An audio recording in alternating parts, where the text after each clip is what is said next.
our today. My name is Robin Dixon. I'm a senior viticulturist for the AWRI.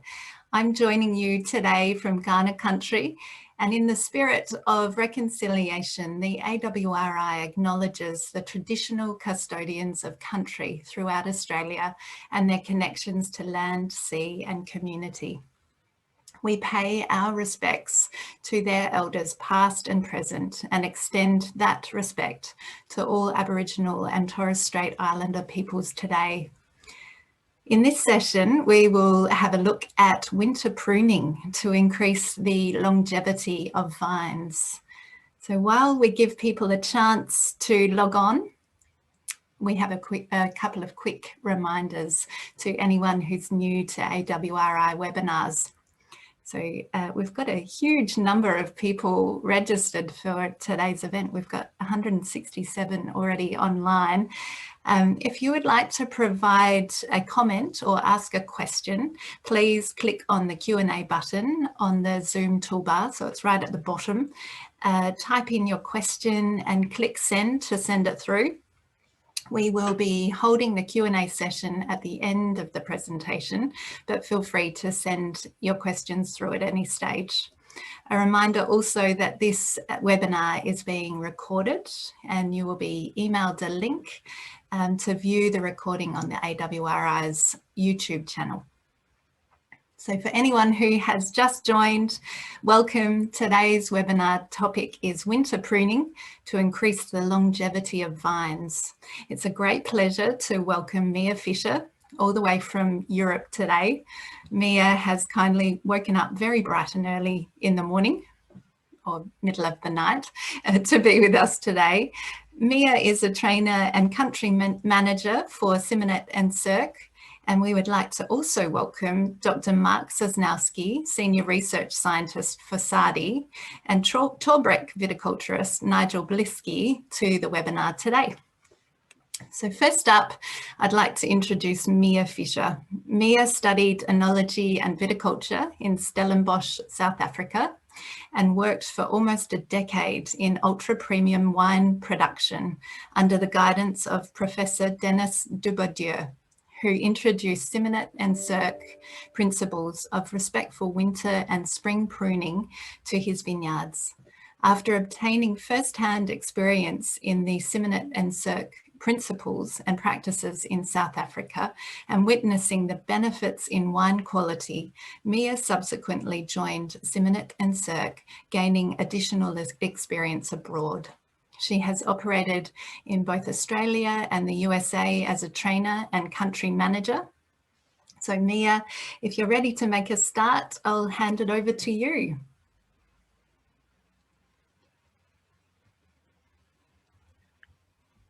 Thank you, Robin, for the kind introduction and for the opportunity for myself and our company to present today. I would like to first share a little bit about who we are. Marco Simonita and Pier Paolo Sir established our company over 30 years ago. We've been doing consulting and training for the last 20 years. We are a global company of about 20 technicians, and we have gained know-how in the vineyard based in different surroundings, different training systems, as well as working in some of the most prestigious wineries in the world.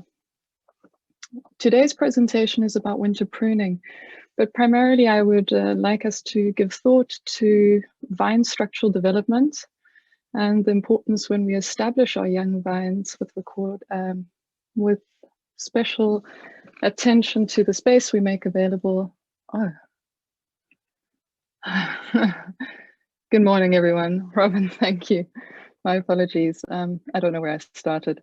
I would like to first introduce myself, as Robin had kindly done, and say thank you to the AWRI, Mark and Nigel, this opportunity for us to be here.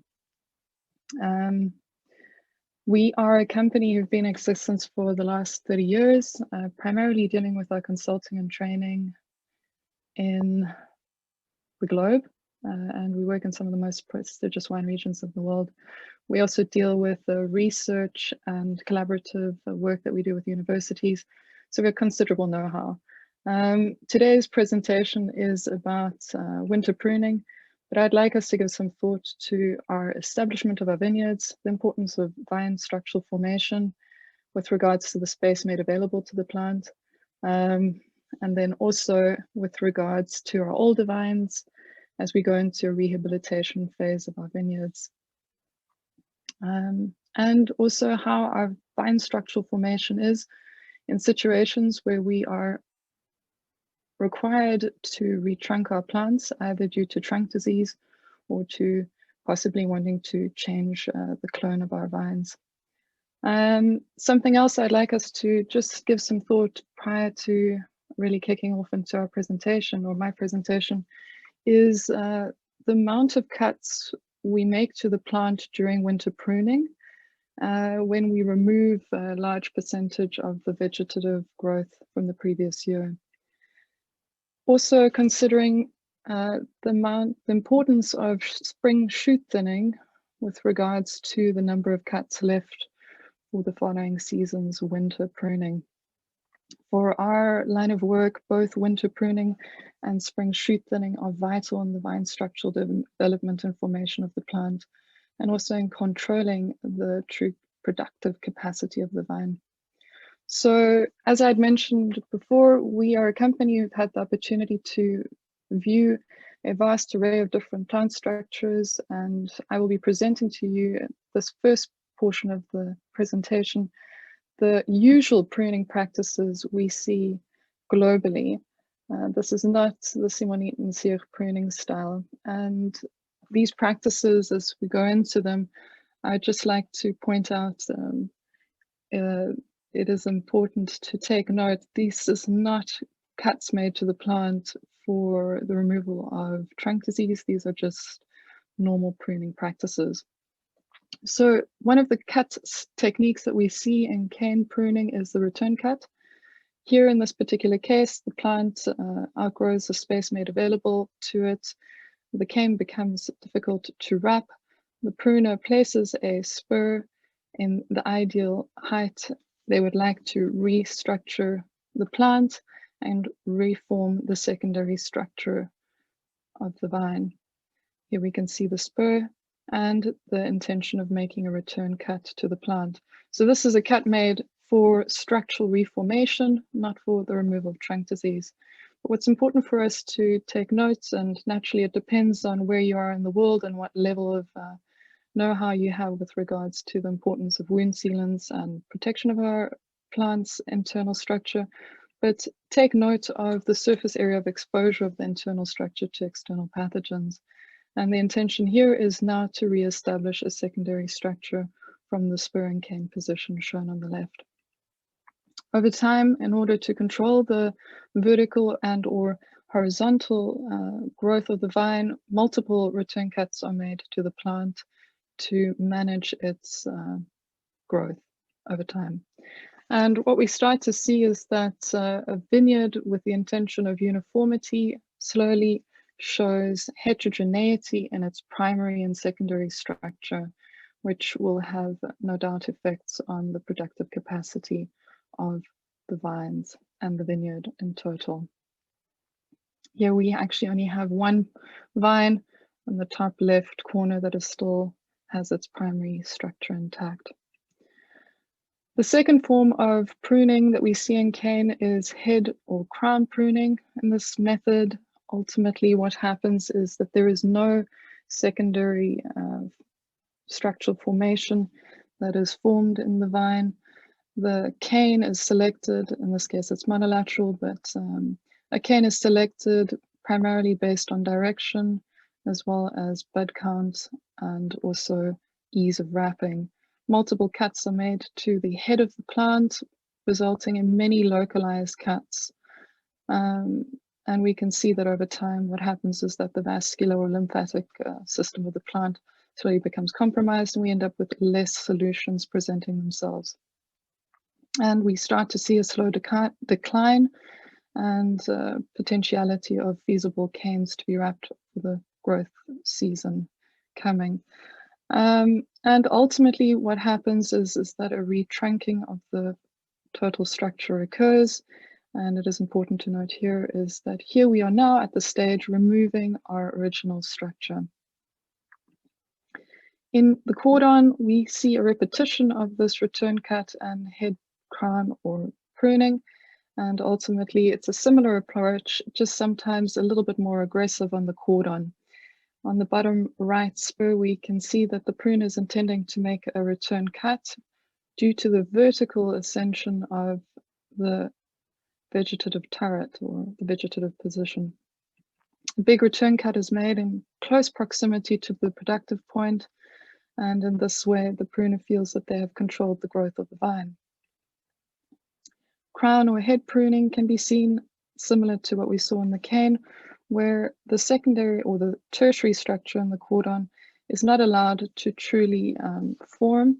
In this case, we keep the position low and we make many cuts on the structure. This is another good example where we change the position of the spur every 2 to 3 years based on position as well as proximity to the secondary structure being your cordon arm. And what can also happen at other times is that we have a combination of the return cut and crown and head pruning. And these are all actions done to ultimately control the growth of the cordon and keep the position both low and vertical. What we start to see is that a heterogeneity is formed not only in the health of our canes with regards to the diameter of our canes, which affects grape ripening and the uniformity of our vineyards, but also heterogeneity in our positions. As over time we start to lose positions, and in the bottom picture we can see return cuts were made to remove dead positions in the plant. So this starts to affect our productive capacity in the vineyard. And this is just an example, possibly an extreme example, but the intention here was to have 18 productive shoots. We can see that we are now in a productive loss or position, and this is primarily caused due to the pruning methodology approach in this vineyard. So we've looked at the external influences of pruning. Our line of work is also dealing primarily with many dissections of vines to understand what the internal consequences are of the vine. I'd like to point out prior to getting into this part of the presentation that there are 2 types of pruning consequences. One is the formation of desiccation cones, the other being trunk disease. These are 2 separate things. Desiccation cones are ultimately the plant's own natural defense mechanism, both chemical and physical, where the plant creates dry vascular tissue to protect itself. It's a wound compartmentation to protect the internal structure of the vine. If we consider that we make multiple cuts to the plant structure every year, it is important to look at the diameter of the cuts that we make to the plant structure, as well as the proximity of these cuts to each other. And in this case, we can see that even multiple small cuts and a big return cut can join. And considering that today's conversation is also about trunk disease, it's important to note the size of the wounds and the exposure of the internal structure. This is a good example of the big return cut. Here we can see the desiccation occurring into the structure. And if we consider that the dark wood is dead wood and the white wood is living wood within the plant structure, the white wood is ultimately the vascular flow or the lymphatic system of the plant, which is very important for the translocation of substances throughout the vine. Multiple cuts on the plant structure can accumulate and create one large desiccation cone internally into the structure and result in a hampering of the vascular flow of the vine. This is a good example of why we were seeing a reduction in the potentiality of canes in the previous slides, where we were showing you the external effect of head and crown pruning. Internally, we can see that there is a reduction of living wood in the plant structure, and these desiccation cones create interruptions in the vascular highway of the vine. So we start to see the pruning results in this style of pruning. It was an evolution of deadwood. It is more a geometric and rigid pruning style, which does not take into consideration necessarily the physiological and desire of the vine to want to grow into the space available. And primarily for the vine, this means that we start to accumulate desiccation within the plant, which is the accumulation of deadwood in a vine structure. As mentioned, pruning consequences are both the desiccation cone, but also the invitation of pathogens into the internal structure of the vine. With traditional pruning, we can see that we increase the percentage of dead vessels in the vine, which means ergo we are ultimately reducing the percentage of living wood. Living wood is key, as this is this part where the plant ultimately stores reserves, carbohydrate reserves, which are important, especially in the beginning of the spring season, to ensure an even bud burst and uniform canopy throughout the growth season. Living wood is also the buffer to stress, as it supports the plant more. So the importance of living wood is key. With the pruning style of traditional pruning, we can also see that by creating bigger wounds on the plant structure, we increase the risk of pathogens entering the internal structure of the plant. And this all collectively results in heterogeneity of both the canes, our productive potential of our vines, but also our vines' own structural development throughout the vineyard. And we start to see a slow decline and a risk of collapse. Trunk disease is why we are here today as well, but I would just like to explain how we are inviting trunk disease through making this big return cut on the left-hand side of the plant.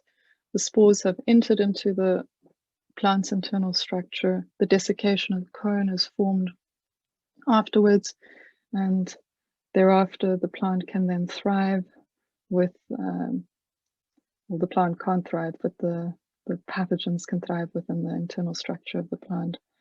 And here is another example where, no doubt, on the cordon, the productive capacity on the right-hand side of the plant had declined. A new solution was found where we were recreating a new cordon.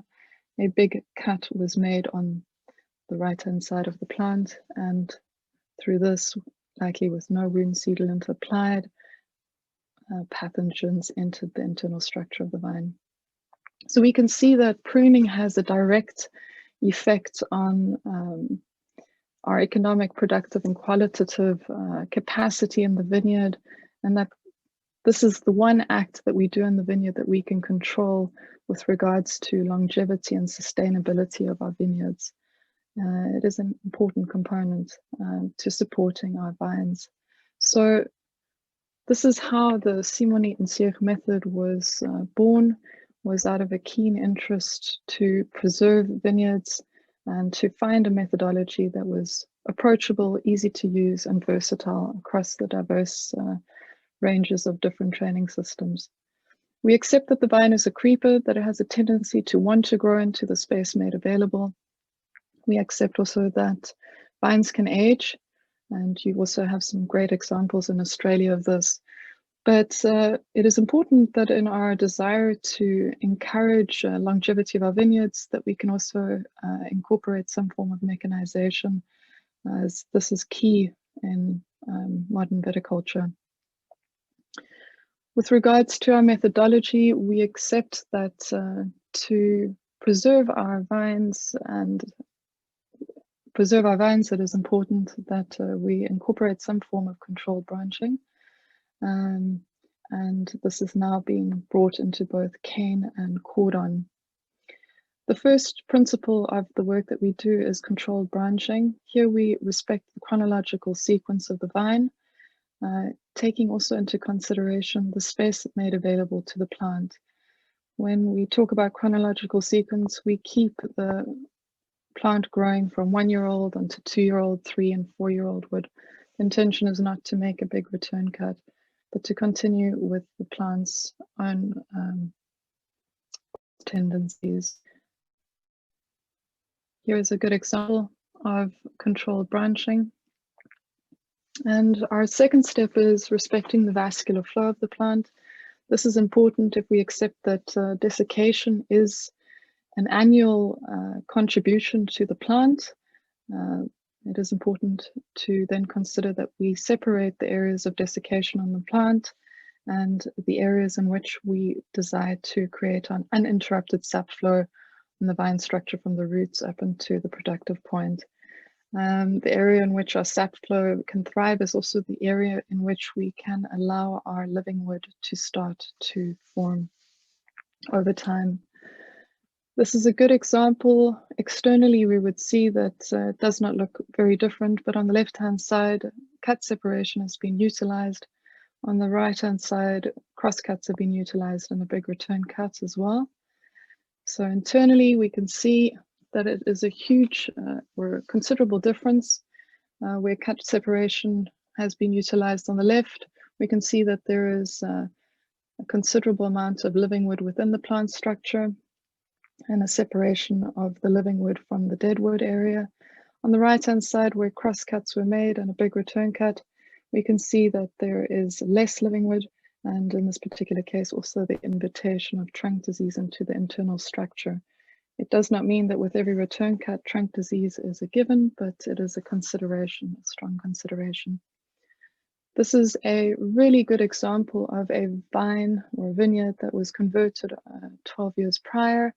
We can see that originally there were many big cuts made to the head of the plant. By redirecting and rehabilitating this vine and reestablishing a new controlled branching of the plant, we can see that we started to increase the percentage of living wood within the plant structure and separate both the living wood from the dead wood of this vine.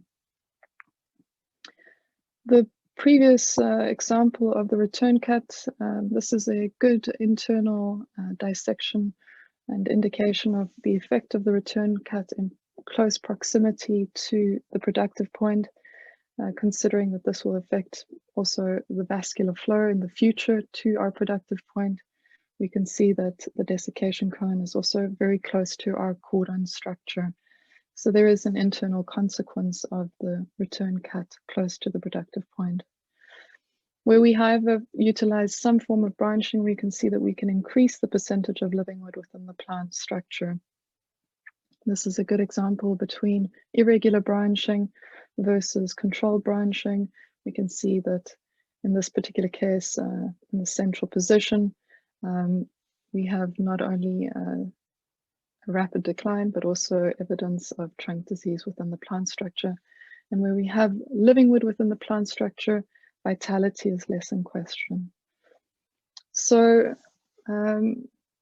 control branching is important, as is cut separation, but a very important part of the work that we do is controlling the size of the cuts that we make to the plant structure.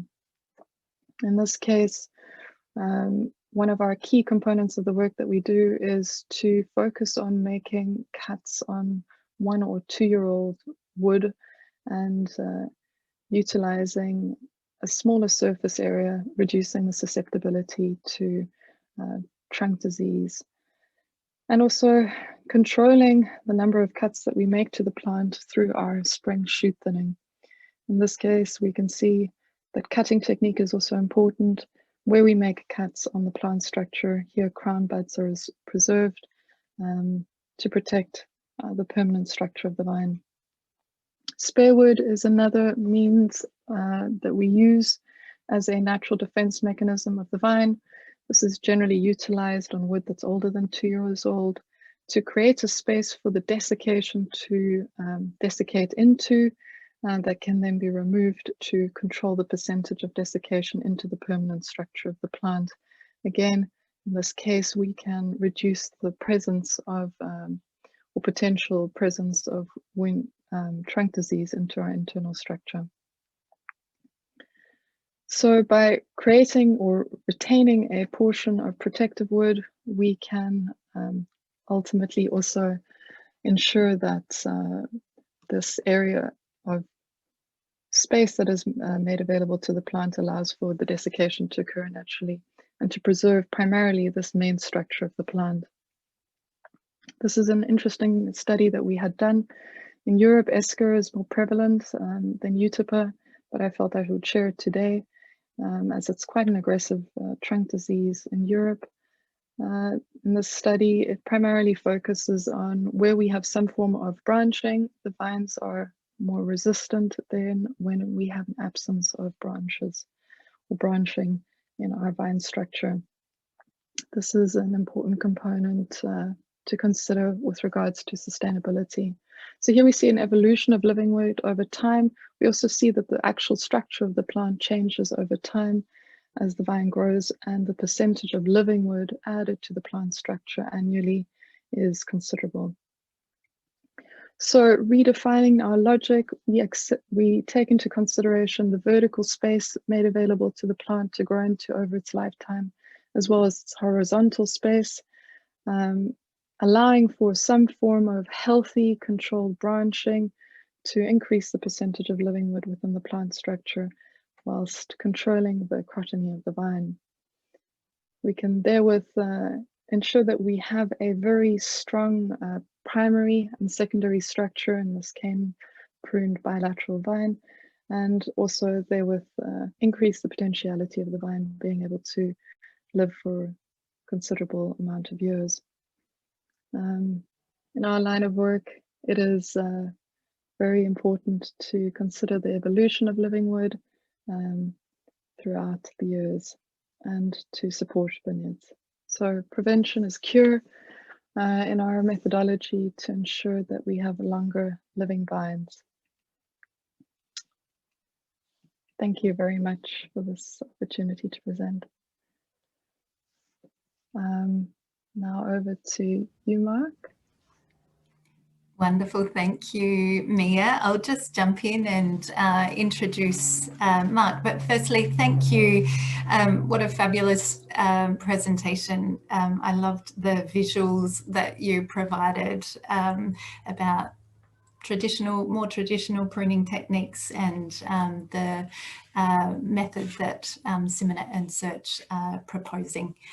Now I'd like to introduce Dr. Mark Sosnowski. Mark leads the Horticulture Pathology sub-program at the South Australian Research and Development Institute and is an affiliate senior lecturer at the University of Adelaide.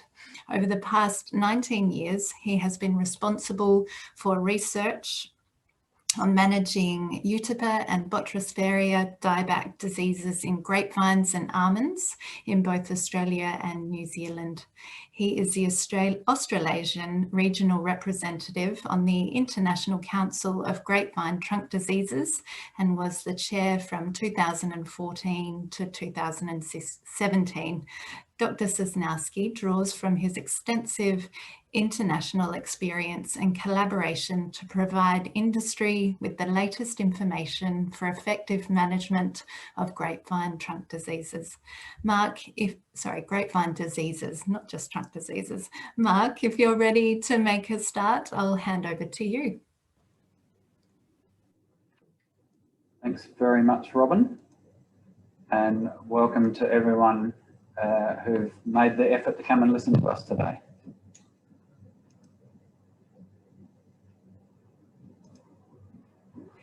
Okay, so my presentation is going to be about managing grapevine trunk diseases. I could probably speak, and most of you would have heard before, for hours on the topic. We have done a lot of work over the last decade or more.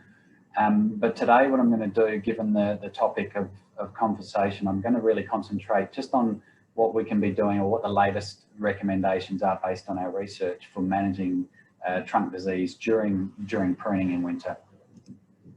Just before I get going, I'd just like to remind everyone that the work that I'm presenting here comes from a a very devoted team of researchers. Matthew Ayres works with me here at SARDI, and Regina Billones-Bagens and Sandra Savocchia are based at the NWGIC in Wagga, and they are a very big part of the research that we are presenting. And we, of course, collaborate quite extensively overseas. Just as a bit of a reminder for those that might not be familiar, hopefully you all are, trunk diseases in Australia and also in New Zealand are predominantly Eutypa dieback and Botrytis dieback. And as you can see here, the symptoms are quite similar in terms of dieback, and really the only difference that we will see is this typical Eutypa dieback foliar symptoms caused by the fungus Eutypa lata, but otherwise we see a very similar internal necrosis and staining, whether it be wedge-shaped or central. We see the same things happening for both diseases. Just a quick recap of the disease cycle, just to, I guess, help explain how we aim to manage the trunk diseases. With both diseases, we find that once the wood has, the fungus has killed the wood, it then produces its fruiting bodies. Those fruiting bodies, when wet, will produce spores, two different types of spores coming from the different species, from the different pathogen species. Those spores are then spread by wind or rain splash to infect open wounds through those large xylem vessels that you can see with the naked eye if you've got good vision. Once the spore is in the xylem vessels, it will then produce these mycelium, and those mycelium will grow down through the xylem vessels and also move sideways through, killing tissue as it goes. And that's what gives you this, often gives you this wedge-shaped canker. With Eutypa and only Eutypa lata, the fungus produces toxins. Those toxins are translocated up to the shoots and they produce these typical symptoms. So really the key to stopping this disease is stopping those spores getting into the wounds, and that's what we've spent a lot of time working on over the years. But of course also, once you have infection, you need to remove that infection. Vine age, well, we all have understood this trunk diseases to be an old vine disease. Well, it's pretty clear that even though it appears to be an old vine disease from what we see, it's actually something that starts from the first year of production. As soon as you make a wound on a vine, it's vulnerable to infection. And we know this because from surveys we find vineyards as young as 5 years of age with symptoms. And we also know the biology of the pathogens is that from the time that the infection gets in the wounds to the time you start seeing symptoms can take up to 8 years. So what we can assume is any infection we see at this early stage of the vineyard's life probably happened in the first year of pruning. What we tend to see is when the vines become 15 to 20 years old, we tend to see a real boom in terms of symptoms that are visual to us. And the only problem with seeing it at this point is that we can appreciate that it's probably too late to stop the infection, and then we go into control mode. But it's not all doom and gloom, obviously. There are old vines with low levels of symptoms, and some of that may be due to varietal susceptibility, some of the varieties which are less susceptible to trunk disease. But even those susceptible varieties, if they're managed appropriately, they can also live long lives with low levels of symptoms. So how do we do it? Disease management? Well, cultural timing, it's the age-old way to control any sort of disease in plants. It's all about when to prune, how to prune. You've heard a lot from Mia already about ways of pruning to try and minimise the likelihood of infection. And so we'll talk a bit more about the science behind that.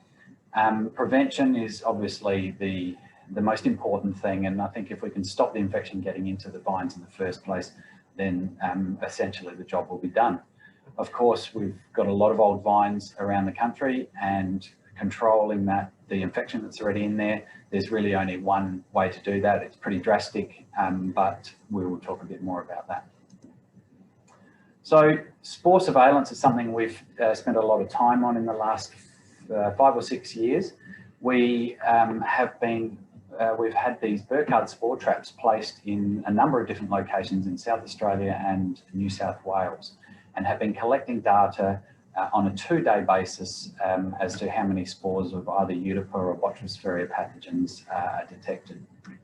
So just to give you an example, if we look at Barossa Valley over 4 different years, starting in 2016, what becomes pretty evident is, and just to explain this graph, the black bars are the Eutypa dieback pathogen, the red bars you can see here are the Botrytis dieback pathogen, the spores of the pathogen. You can see also the blue shading in the background, that's the rainfall that's been recorded for that particular period, and you also have a maximum minimum temperature range. So each of these graphs represent a year going from the start of January to the end of December. What's clear here is that spore release is not just happening in winter in this temperate environment. We are getting spore release right through the year. Granted, it's less often through the summer and the spring, but it's definitely still there, and it's always associated with rainfall. If you go through the years and see things do change, and that's really based around the rainfall. If you go to 2018, you can see summer, there was very little spore release. In spring, there was little spore release of Eutypa larvae, but there was a resurgence of Botrytis pathogens. And then in 2019, again, you can see winter predominant spore release. So what this is telling us is that we still have a bigger problem in winter than we do at any other time of year in the temperate environment. But it's important to understand that during spring and potentially during spring pruning, there may be a potential for infection as well. This slide shows an example of traps that are located in all different regions around South Australia and around New South Wales. You can see how things range and differ, the proportion of the pathogens changes. So there's a lot of things that differ between regions, and it's really important for us to understand how each particular region is responding to trunk disease, because that's going to help a lot with tailoring management strategies for each of the regions. And just as an example, if we concentrate on Hunter Valley up here, you can see Hunter Valley is a subtropical region. Most of the rainfall occurs in spring and summer, and of course, that's when we see most of the spores detected. During winter, during pruning, we actually see the least amount of spores. So this is a really important fact to understand during pruning. This graph here is just sort of giving a bit of a summary of the relationship between rain and spore detection. And we do know and we do understand that rain is the main causal agent of getting the spores moving. So what you can see here is the blue bars at each of the locations are representing spores detected during or soon after rainfall. And you can see that's quite predominant across all of the regions. The grey bars, they are actually rainfall events where we don't pick spores, we don't detect spores. So, and then the orange bars are periods when there is no rain and we do detect spores. So that's obviously the lowest level, and that probably is due to other moisture events like dew, or in some cases could be some sort of irrigation or frost irrigation, frost control. So I think the take-home message here is that rain is definitely the precursor to spore release, but just because it rains doesn't mean you're necessarily going to get spores. We see a very similar pattern with the Botrytis dieback pathogen. However, we actually see a tipping of the balance, and we see actually more days of rain where we don't get spores. So the spore release is more limited in Botrytis but will only come obviously with rain. So the thing that we're learning from this is how important it's going to be to develop more real-time monitoring. We are hoping to develop our methods into technology that's been developed in the UK with real-time spore trapping, and the idea would be at the end of the day, we'd be able to send out a message to say whether spores have been released on that particular day or not, and would make decision making a little easier in terms of the timing of pruning and application of wound protection. So pruning wound susceptibility, it's something that I guess Mia has touched on in terms of her talk. So what we have done over the years is in a few different locations is looked at the duration of pruning wound susceptibility when pruning's undertaken at different times of the year, of the winter. So For instance, we would do an early pruning at the start of June, a mid pruning during July, and then a late pruning at the end of August. We would, in each case, we would come in and inoculate pathogens into the wounds at 1 day, 7 days, 14 days, out to 56 days for this particular example. And this particular example, we had the trial in the Adelaide Hills. What you can see from this is the recovery of Eutypa when we inoculated was really high at 1 day, particularly in the early and mid prunings, and a little less so in the late pruning. And then we can see a really quick drop down to about 14 days, where after which we get very little susceptibility, little recovery at all. So this is generally believed to be due to the natural desiccation that happens in the wound, that wound compartmentalization that Mia talked about, as well as other microorganisms that populate that wound and essentially plug it off from any future infection. So we see a very similar pattern, I guess, with Botrytis pathogen, and the first 14 days is clearly still the most important. And we can see here that in Adelaide Hills, interestingly, late pruning did actually reduce the susceptibility of Eutypa lata in the wounds, whereas it didn't reduce susceptibility of Botrytis. The take-home message from this is the first 2 weeks after you've pruned the vine are the most important, where the wounds are most susceptible, most vulnerable, and require some sort of protection if there's going to be spores in the vicinity. Pruning wound surface area, it's another really, I guess, important topic around Mia's talk. You know, we have always believed that reducing that wound surface area is obviously going to reduce the chances of spores landing on the vine and infecting the wood. So we have a PhD student, Bruce Henderson, who's been doing a lot of work around Eutypa dieback in the Barossa Valley. One of his experiments was a really interesting one where he's compared cane pruned vines versus spur pruned. And in a very quick summary of his work here, he found that between 20 and 30% less wound surface area was found on cane pruned vines. He actually measured every wound with digital calipers. You can imagine a big job, but we're all very appreciative of that, because the information that's come from this has been really important. And then he followed up by looking at the amount of Eutypa dieback in those particular vines after measuring the wound surface. And as you can see, up to 50% less Eutypa was observed, recorded in those cane pruned vines. So really, I guess the take-home message from that is that there's fewer large wounds on cane pruned vines, and they amount, even though they're larger wounds, they amount to less surface area than the many small wounds that you'll get on your spur pruned vines. And in relation to what we're talking about today, clearly, regardless of how you prune, we recommend that limiting the total wound surface area is always going to reduce your risk to infection. So it's going to be part of that holistic management of the vines. But it's also really important to remind everyone that no matter how few wounds you've got, those wounds are still susceptible to infection and can be infected if spores are present. So wound protection is still a really important factor in pruning. So what do we use for wound protection?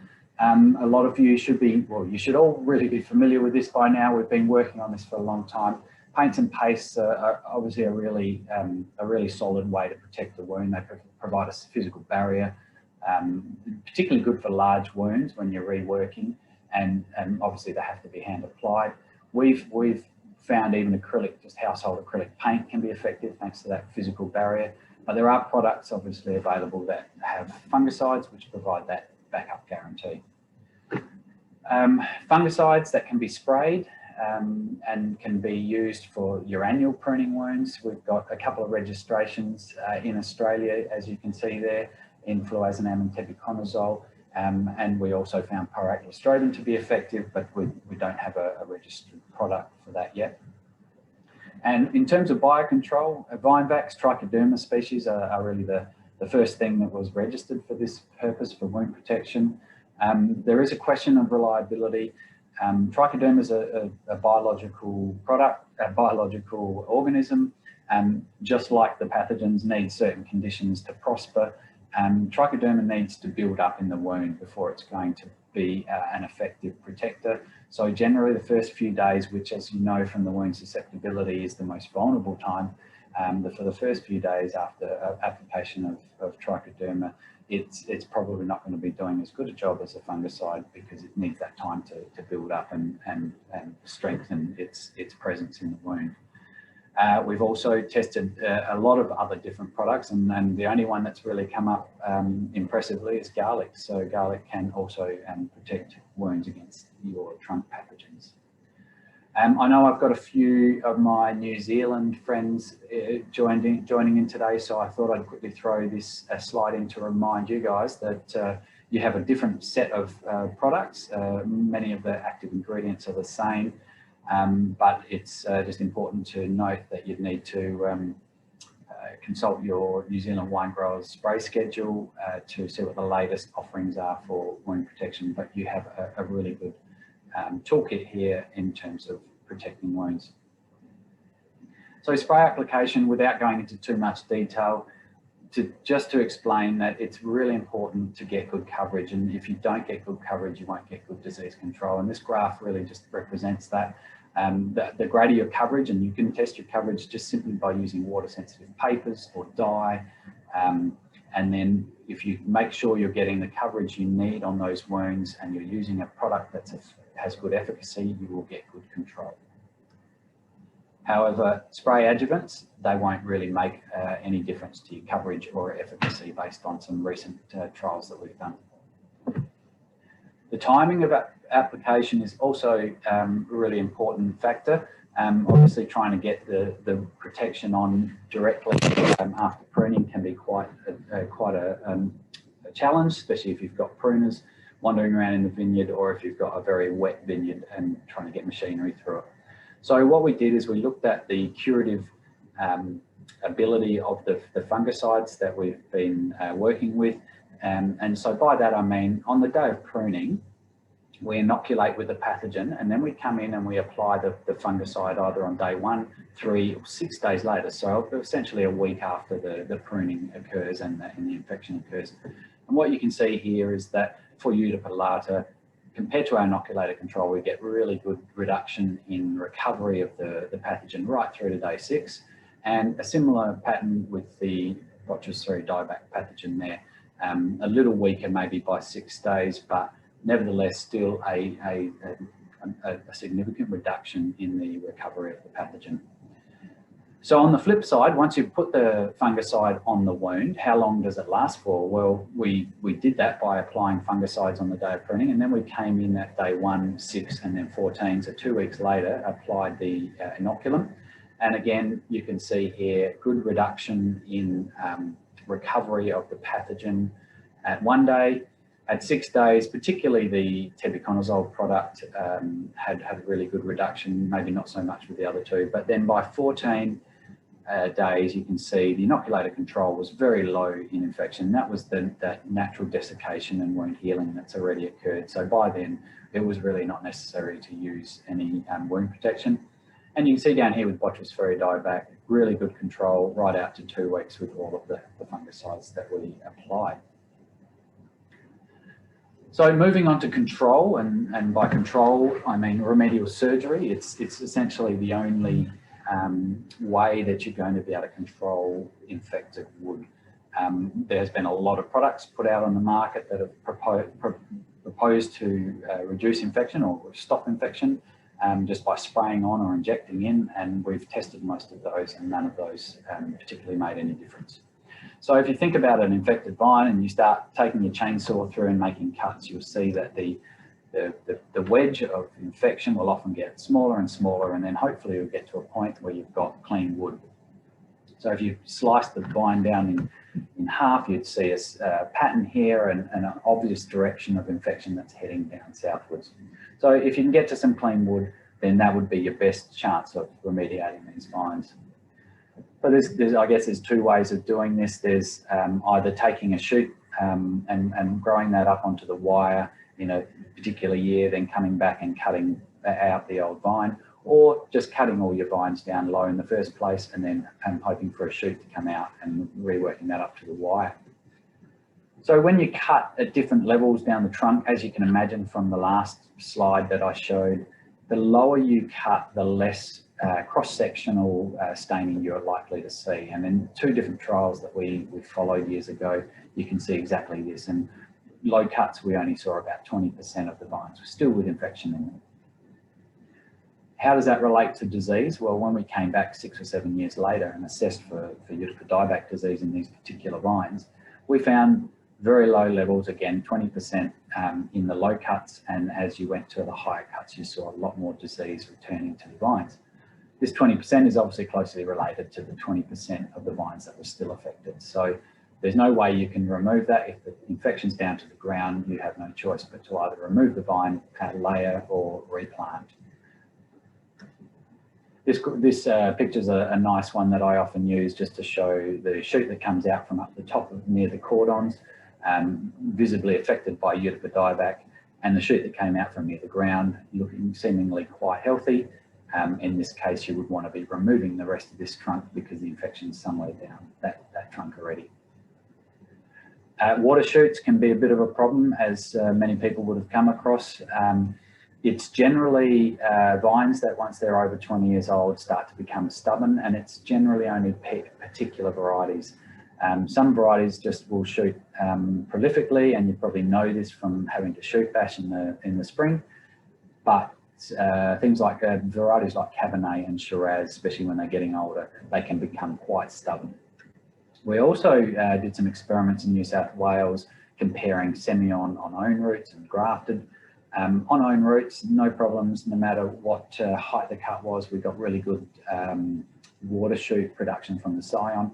However, on the grafted vines, the lower you cut, the more propensity there was for the rootstock to produce a shoot, or for no shoot to occur at all, and very little coming from the scion.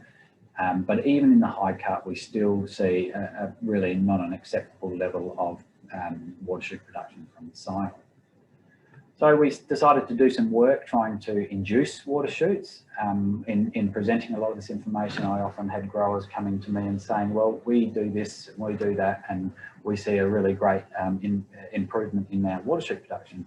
So some of those things you can see here were using a hammer, giving the trunk a bash with a hammer, scraping with a wire brush, cutting with a tomahawk in an X shape, and of course spraying with a hormone. In this trial that we set up, we actually sprayed with some spray paint a circle so we could go back and see where the shoots came out in that area that we applied the treatments. So you can see here the results in the first spring of after these treatments were applied. And basically what you can see here is the blue bars are telling us the shoot production we got that came out of the circles. And you can see it was really low. They're all around 10 to 15%, and they were not different than each other depending on the treatment. This already tells us there's very little chance that any of these things were able to induce any sort of water shoot action. In fact, most of the water shoots you can see here came out from anywhere other than the circle area. And again, no significant difference between the treatments. So we also added an extra treatment, and that was grafting. And in 2017, which was the first trial we did, we actually had a grafted treatment as well. And what this bar here, these bars here show you is vines that were cut in winter and spring. And then you can see what additional growth or success we got from the grafts. So we originally had only less than 90% water shoots produced, and we got another 10% by grafting, and in the spring we got a similar effect. If you look across, we continued to do this for the next 3 years in the same block. We just took another 4 rows next to the one before each year to see what sort of variation we got.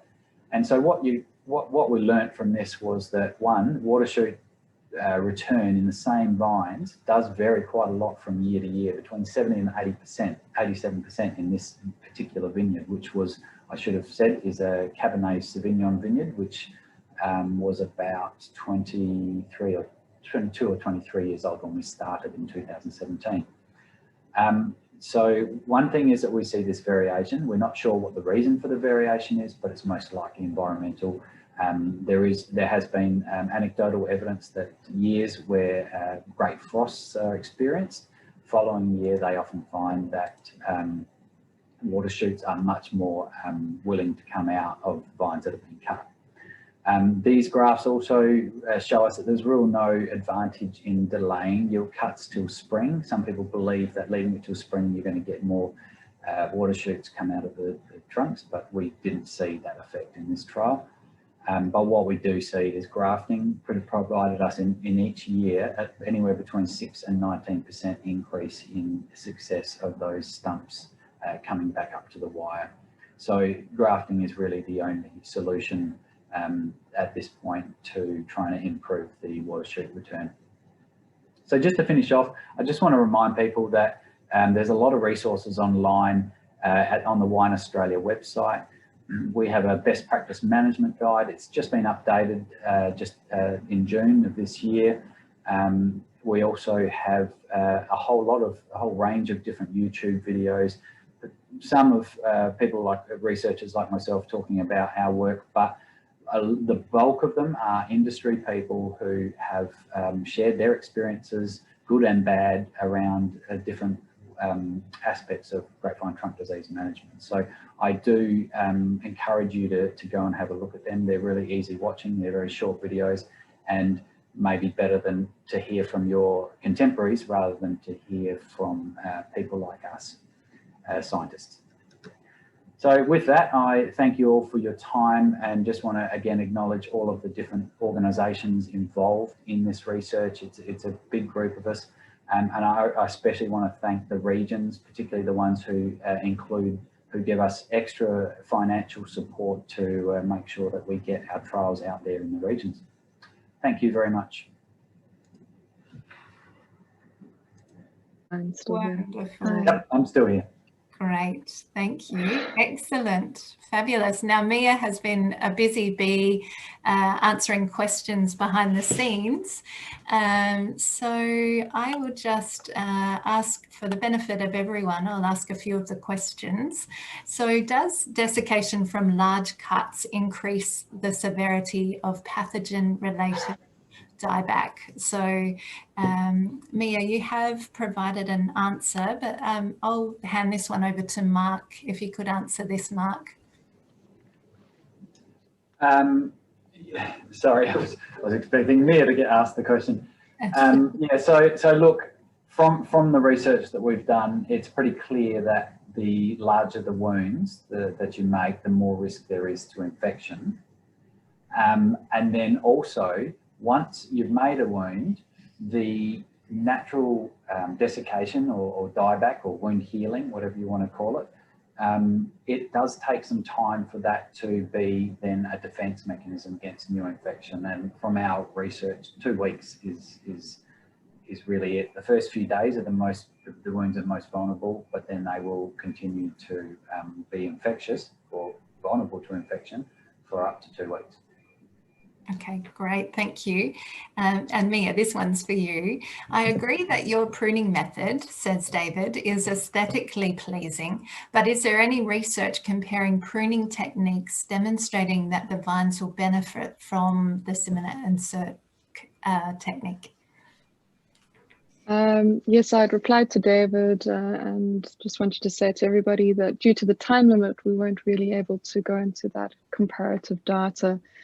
There's so much more to our methodology and the benefits that we weren't really able to talk about today. And it's a pity that Nigel couldn't get to have his presentation, because he would be able to attest to a lot of those benefits, because it's not, yeah, there are both benefits with regards to production, but also. Can I just say that we've seen a big saving in pruning costs. We've been able to, with our contract gang, have been able to prune faster. We're making less cuts, and we're able to use hand snips because we're not cutting second and third-year-old wood. And so that we're definitely, if you listen to Mark's talk, the less cuts you make, the better. So there's definitely, we're growing healthy and remediating our vines, you know, so that they're actually growing more healthily. So yeah, there's definitely benefits to it.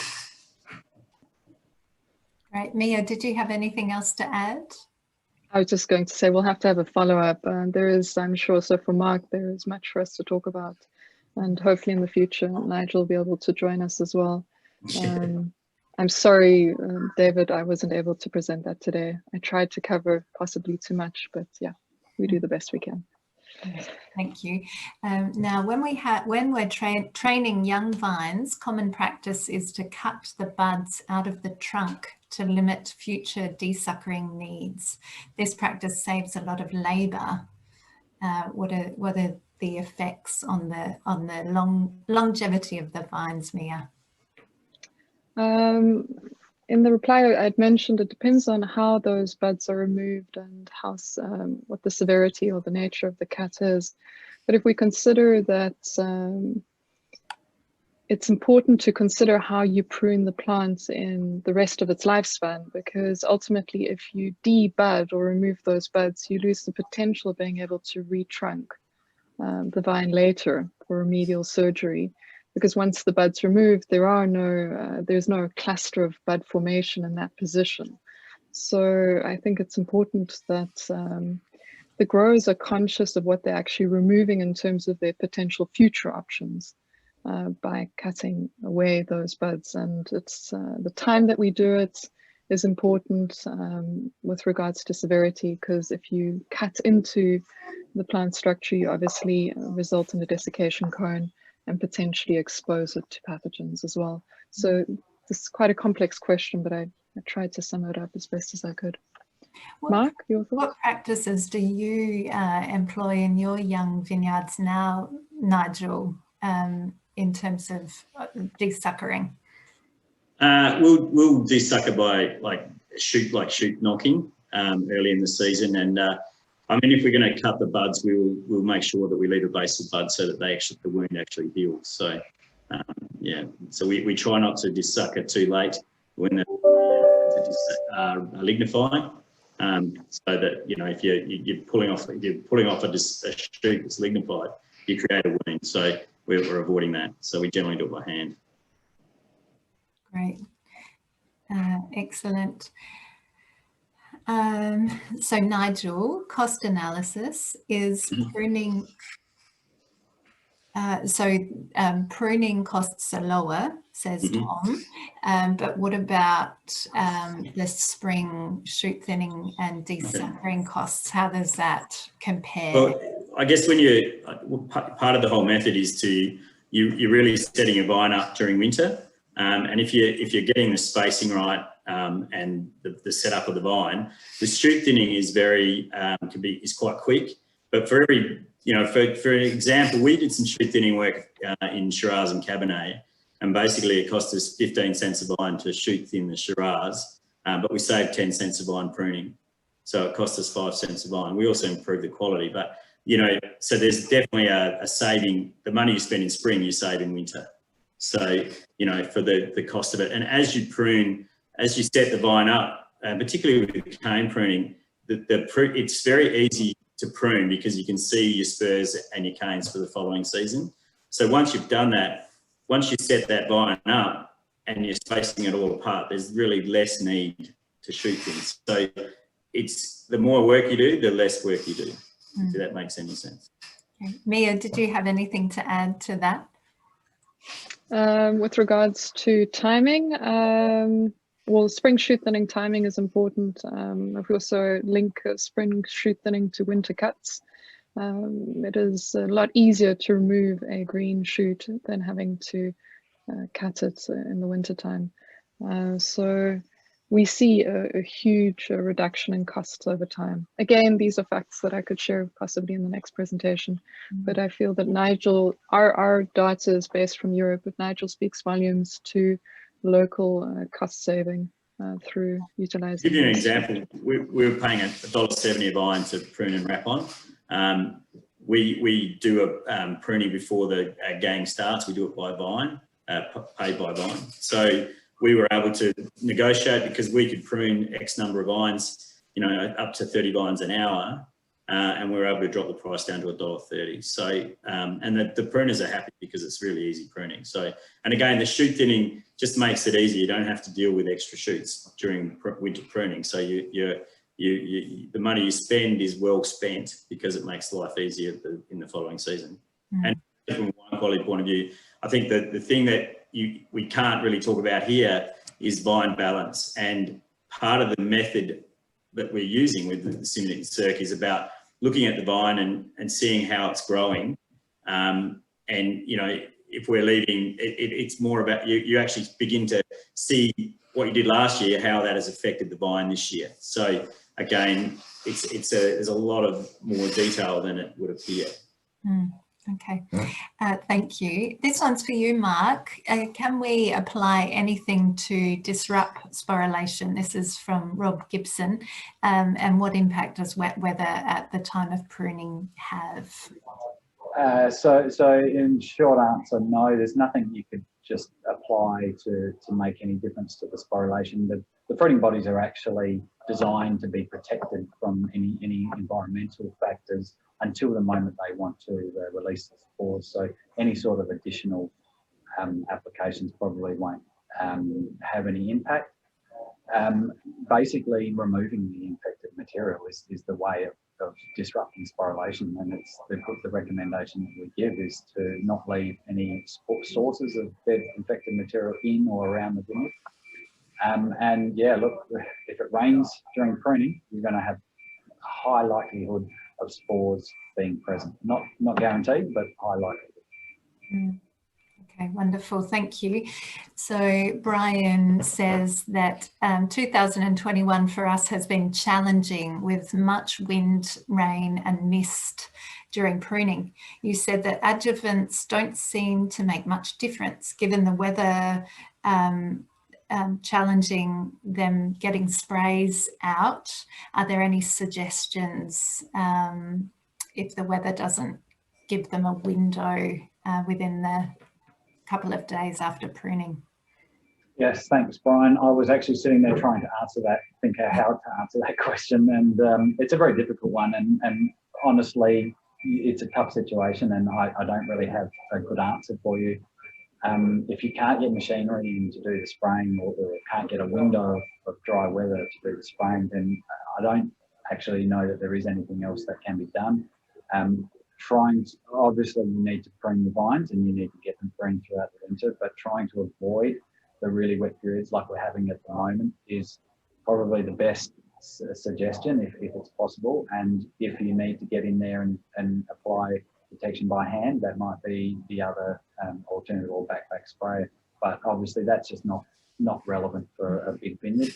And if you've got a lot to prune, then you have no choice. So you're really left to making sure that you're practicing all of the other cultural practices, and that's really minimising the amount of pruning you're doing in that weather. Okay. So there's a question from Bruce Pierce here. Is there a benefit from applying lime sulphur after making large pruning wounds to prevent pathogen entry? Lime sulphur was a traditional treatment. So look, I think the answer is no. We have tested sulphur, the sort of the current sulphur, more current sulphur products, and they have no efficacy against trunk pathogens. So without having tested lime sulphur itself, can't be 100% sure, but it's unlikely it's going to have efficacy based on the activity of sulphur. Okay.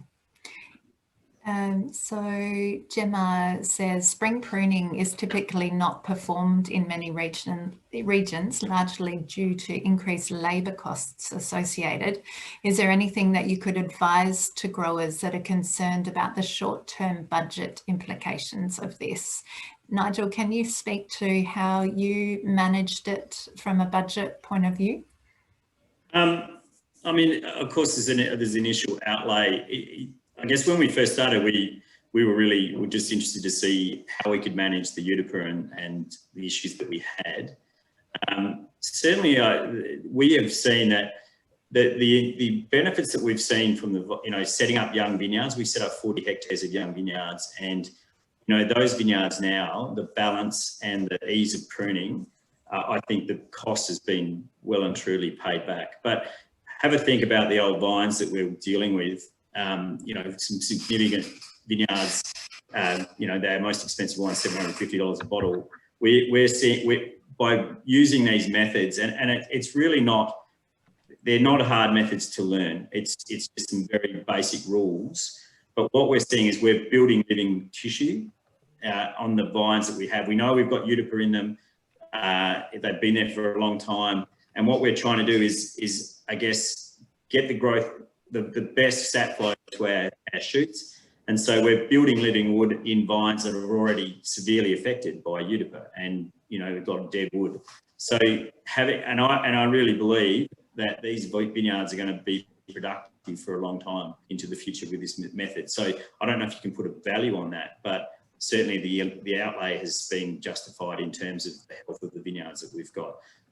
So yeah, and the young vines, they're already producing fantastic quality because they're established, they're healthy, and we're getting good growth. So yeah, I think that's it's obviously you've got to weigh up the cost, but you've got to have the need. We have nearly 50 acres of old vines, so we definitely have a need to maintain those vineyards. Okay, great. So hopefully, Reese, that has given you some of the answer that you're requiring. So Reese asked about conversion time. So Nigel, can you talk to how long it normally takes to convert from the traditional pruning to the SIMONIT&SIRCH method? Yeah, I think you probably, over a few years, I think we're now into our 5th year of using the methods, and I think pretty much we've also been working with a group of contractors, and we train them each year. So we get a few new ones each year and we train them. So, they now use that method. So, to say our old vine vineyards, I mean, it's going to take a long time to try and build that living wood. But, once you understand the methodology and apply that, in 2 to 3 years, you will see the benefit from it. And starting young vineyards is an ideal time. Unfortunately, I had a picture of some of the work that we've done in our Shiraz vineyards where we've trained water shoots and set up, done what Mark was showing on his slides. And you can see now we have a spur position and a cane. The canes are there, spur positions. It's basically, you can see the cane and the spur and it's ready to go. So again, we know the sap flow is there. So that work is benefiting us, it'll benefit us in the long run. So, Mia, did you have anything to add to that question about the conversion time from more traditional pruning techniques to the SIMONIT&SIRCH method? I would just want to add that it depends on the age of the vineyard as well as the condition of the vineyard. An important other element is the crew that we're training. I suppose their eagerness to learn and to support this conversion process. These are all important factors, but roughly about 3 to 4 years, I would say. And as Nigel was saying, if we're starting off with young vines, 1 to 2 years, because you're actually forming the healthy structure from the get-go. But if it's an older vineyard, we obviously have to wait for suckers or shoots, well-positioned shoots to support the restructuring of the vine or rehabilitation of the vine. Okay. So the older they are, the harder it is. There's no doubt about it. Ultimately, yeah. Especially if you've de-suckered on the trunk structure or if you've done some aggressive cuts. So, yeah. Okay, so Mark Kirkby, has asked a question about shoot thinning. So does shoot thinning damage basal shoots or cause desiccation cones? And I guess you answered it earlier, Nigel, by saying that you don't cut them out, do you? You knock them off, is that right? Yeah, early in the season. Early in the season, so the damage is minimised. Is that? Yeah, I'll let you answer. Mia's probably a better answer, but from our perspective, the later we leave it, the more desiccation, well, the more damage we do to the lignified bits. But you know, if we do it early enough, that'll heal over. Certainly with varieties like Grenache, we had a lot of problems with poor set, and we shoot thinned the vineyard and then had really strong northerly winds and lost a lot of fruit. We'd actually go through and cut those shoots out. We would do the thinning later, but do it as cutting out so that we don't damage any and all that sort of stuff. So I guess when you're getting $170 a bottle, you can afford to do that, Nigel. Yeah, that's true. I mean, look, that is a fair point, but you know, even with in the Barossa Valley shoot thinning, there's no doubt it improves the balance and therefore the wine quality. So, and again, you know, the work I've done with Spore Prune vineyards here in the Barossa, you know, 15 cents of iron to save 10 cents of iron, it's 5 cents of iron. I think it's a pretty reasonable cost to pay for shoot thinning. And it's you know, if we have a wet year like we had in 2011, you know, shoot thin vineyards have got less disease. So there's other benefits. You know, there's cultural benefits. It's easy to spray, but you know, in a wet year and under difficult circumstances, there's other benefits that, you know, people have to understand that shoot thinning is not just about, you know, it's pruning, but it's also other benefits. Okay, and this sort of follows on with that question. David Lewin has asked if it's more beneficial and less damaging for vines to chemically remove trunk shoots than physically remove them. Nigel, you probably don't use chemicals on your vineyard, do you? Oh, we do, but we don't do sucker with chemicals. Okay. Because you end up getting basal shoots shooting anyway, so you might burn them off, but they still grow back. So I don't. That's not what I do, but other people use it quite successfully. So. Okay, Mia, do you have any thoughts on that? I actually just wanted to the previous question add something with regards to timing of shoot thinning. Okay. It's important to get in at a good time, because once the spring shoot ultimately starts to lignify at the base, that's when we remove it, ultimately we create a crater into the structure. But in terms of desiccation, shoot thinning is the least aggressive, with the big return cut being the most. Chemical use in the vineyard, I agree with Nigel, you burn it, they will return. And if you consider that you are ultimately spraying your vine, I think that's a personal preference, and also depending on the costs that you save. Okay, thank you. Wonderful. Theoretically, it's probably not damaging the vine as much, but it depends how you look at it. Okay. So questions for you, Mark. Is there a potential for trichoderma to colonize in the vine to help with future pruning wounds, given vine vax might not be that effective for current season wounds? Yeah, I guess the biggest challenge with that is getting the trichoderma colonised in wood that is previous to being cut or you know, exposed, which is generally in an annual pruning situation is in that current year. So it's probably going to be pretty difficult to colonise that 1-year-old wood with enough trichoderma to be resistant to infection at the time of pruning. There has been some work done in the past about using trichodowels, which were generally put in the trunk, and there's certainly evidence that the trichoderma does colonise some distance from that particular dowel that you put in that's full of trichoderma spores. But there's been no real follow-up work to show whether the acquired protection from that trichoderma will prevent infection into a freshly cut wound that's in that vicinity. So we just don't have that information. Okay, thank you.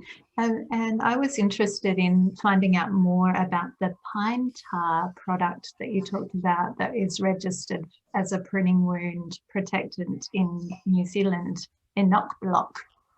Can you talk about that, and is it available in Australia as an organic alternative? I don't think it's available anywhere in Australia at this point, and I'm not sure whether there's any companies looking to bring it here. Look, a knot block is basically a pine tar resin product, so it's completely natural. It's from what I understand, working with vineyards in New Zealand, it's a bugger to work with, because when it's very cold, it gets very solid. you know, you need to warm it up before you apply it. It's a sticky, you know, messy thing to work with. It's not an easy thing to work with, but of course it is a product that can be used in an organic vineyard. So it's an option for organic growers in New Zealand. All right, and moving on with another organic product, you talked about garlic, and Kurt Robinson asked if there was any data on the use of garlic for pruning wound protection available. So I think you had some data. Did you have data in your slides? No, I didn't put data in this slide, but yes, we did. We evaluated garlic as part of some of our research years ago. So I do have data on the use of garlic and its efficacy. In terms of the next question, how is it applied? Well, it's the garlic we used. We originally used garlic that we crushed ourselves, and we basically had a garlic juice, and then we diluted that down to, I think, 10%. And you can, at the time, there was a product, off-the-shelf product that was essentially 10% garlic, and we used that as well. It's liquid, so in our trials we happened to just apply it with paintbrushes, just because that was the simple way to do it. But you could, of course, use spray bottles, backpack sprayers, or I mean, I can't imagine people putting it through their vineyard sprayers, because that's a lot of the cost would blow out. Okay. So there's also a comment saying that there's a pine resin-based spray adjuvant available. May be worth a trial, ? Look, I'm not aware of it, and I'd be happy to hear more about that product. I suspect if it's just an adjuvant, it's a pretty dilute product, whereas the pine tar resin is seriously a thick, tarry, black goo, which I think the physical barrier is what does most of the work. Okay. And Jane Paul, hello Jane. Has anyone had any experience using rice seal as a wound protectant? I've never heard of rice seal. I don't even know what it is. Okay. I'd like to hear more about that if she wants to contact me. All right, thank you, Mark. A long question for you, Mark. Understanding systemically acquired resistance within plants and introducing SAR with either potassium phosphonate, phos acid, or natural acids from soils, so humic, fulvic, and amino acids, could explain why improved soils and understanding of organic matter and soil microbial activity and protecting soil diversity may allow sustainable viticulture and reducing trunk diseases. So have you noticed a correlation between good soil health with lots of soil biodiversity and a reduction in trunk disease? Or is that not something that you've looked at? Oh, look, you know, I can tell you that phos acid, something that I looked at many years ago, had no obvious effect at controlling the disease once it was in there. We haven't really looked at it as a protectant. In terms of, you know, good soil structure and good healthy vines, look, you know, obviously, you know, the healthier and happier vines are, probably the more resilient they'll be to anything. But when it comes down to it, a wound, no matter how healthy or happy the vine is, a wound's always susceptible to infection because it is a wound. You know, grapevines were not designed to be cut and for the vascular tissue to be exposed. We only do that because we want to produce, you know, really nice wine from them. So essentially, what we're doing to those vines is they just don't have a natural protection. On the leaves of a vineyard, of a vine, you have a waxy cuticle, you have an epidermis, you have protection against invasion from outside. On a wound, you have nothing. And if you don't protect that wound, it's a bit like in a mammal or in a human. If you make a cut, or you cut your arm off, cut your hand off, and you do nothing to it, you will get an infection and you'll eventually die from it. But if you dress that wound and protect that wound from infection, you won't. So it's a very similar analogy, and I ultimately, yes, I think it's great to do everything else you can to your vineyard to keep healthy, but it's not going to protect you from trunk disease. It's interesting you talk about your hands and your fingers. I think that SIMONIT&SIRCH method is a bit, you know, if you chop your arm, we're chopping our arms off, and, you know, that's going to hurt you and it's going to slow you down. But if we're only cutting the end of your finger off, like say with the SIMONIT&SIRCH, your vine can still go on and produce. We've got to sort of move back from, you know, trying to hack the arm off and just be a bit more gentle. Again, understand where your sap flow is. It makes a big difference to you know, infection. Don't make the big cuts. I mean, we've seen our pruners are actually going back to using hand snips because they're not making big cuts, and because the vine's set up, you know, you don't have to use make big cuts if you understand what you're trying to achieve. Nigel, just going back to the question about soil health, have you noticed a correlation between soil health and trunk disease in your own vineyards? Absolutely. Unfortunately, with my presentation, we're talking about the descendant vineyard. We've got some very impervious sodic clays.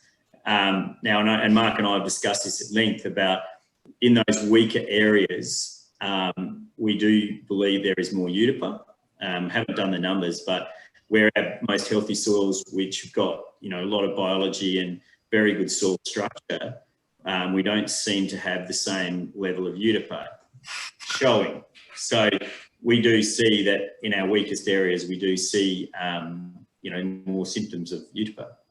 But also the vine is under a lot more stress. So the vine's not as healthy full stop with the poor structured soil. So we've done a lot of work trying to build the organic matter levels and the biology in our soils in those areas. And it's early days, but, you know, we hope to make them more resilient in the longer run. But again, when you put that together with the way you prune, you know, a lot of that areas had some very big cuts done a few years ago.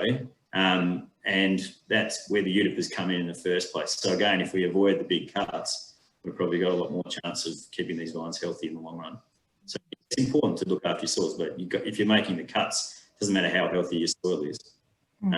It's gonna get infected. Okay, great, thank you.